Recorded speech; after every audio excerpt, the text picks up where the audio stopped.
बिस्मिल्लाहिर्रहमानिर्रहीम। अस्सलाम वालेकुम। इम्तियाज़ नकवी फाउंडेशन की टीम इस वक्त कराची के पसमानदा इलाके में मौजूद है, जहाँ पे झुपड़ियाँ बनी हुई हैं। ये लोग काफ़ी मुतासर हैं क्योंकि 24 आवर से लगातार कराची में बारिश हो रही है और ये झुपड़ियाँ काफ़ी मुतासर हुई हैं। इनकी झुपड़ियाँ ज़ेर आब आ चुकी हैं पानी की वजह से और ये लोग बहुत ज़्यादा मुतासर हैं। आज कुर्बानी का दूसरा दिन है। हमने इज्तिमाई कुर्बानी बराए मुस्तहिकीन के सिलसिले में जो गोश्त जमा किया था वो हम यहाँ पे आज डिस्ट्रीब्यूट करने के लिए आए हैं। हम इनके तमाम घरों में ये गोश्त तकसीम कर रहे हैं। हम उन लोगों का तहे दिल से शुक्रिया अदा करते हैं जो इम्तियाज़ नकवी फाउंडेशन के साथ अपना हिस्सा शामिल करते हैं। दुआ करते हैं बारगाह इलाही में अल्लाह ताला उन सब की नेकियों को कबूल फरमाए।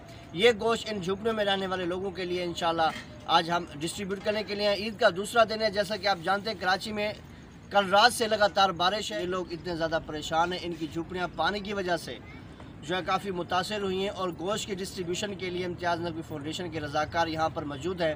हम इनको गोश्त डिस्ट्रीब्यूट कर रहे हैं। हम उन लोगों के तमाम जिन्होंने इस कार खैर में अपना हिस्सा शामिल किया, जिन्होंने हमारे साथ अपना हिस्सा शेयर करके इन गरीबों तक गोश्त पहुँचाने में